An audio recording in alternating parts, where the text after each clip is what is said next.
Hi, I'm Owen Fitzpatrick. A lot of people ask me, well, is it really important that we're always motivated? Some other people are talking about the importance of being motivated, and in many ways they say you always need to be motivated. But I have a different perspective on that. Instead, I want to talk to you about what I believe to be an important distinction between motivation and discipline.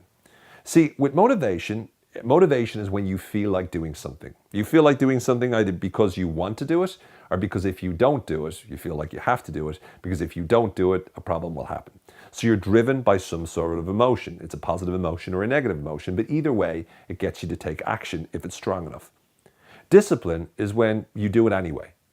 And this is when you set up your life so that you do this automatically without even thinking. You don't need to feel a certain way about it. It's just something that you've committed to doing. You're going to do it no matter what. And so it's important at the beginning of any idea, the beginning of any sort of change, that people feel motivated. They should feel sufficiently motivated to be able to take action. But also you want them sufficiently motivated to be able to set up disciplines and set up in their schedule new habits they're going to engage in. And then you want to remove the question, will I do it, or how do I feel about doing it? Because they know no matter what, they're going to do it. So you want to motivate them to make the changes they need to, but then those long-term changes need to become disciplines. Just like brushing your teeth is a discipline, you don't have to motivate yourself to brush your teeth. You make whatever it is that they need to keep doing, you make them as something that they're just going to do without even thinking. This is just a habit. It's a discipline that they engage in on a regular basis. So if you truly want to make sure that the people that you work with have long-term change and are able to make changes in the way in which they work and perform more effectively, it's important not just to make it so that you motivate them, because the motivation, they can feel motivated for a while and then no longer do. Instead, you want to make sure you motivate them, but also make sure that they're building disciplines.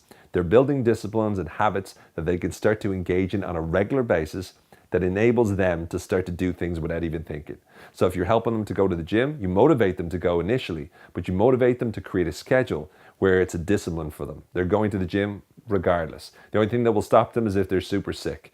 But besides that, there is no excuse. Doesn't matter if they're tired, doesn't matter if they're not in the mood, they're doing it anyway because it's a discipline.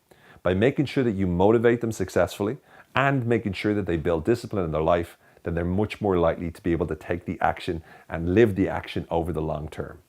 As a leader, you're responsible for not just motivating them, but also helping them build these disciplines. And if you can get a motivated and a disciplined employee, then you're in a much better position. Hope you found this useful. Talk to you soon.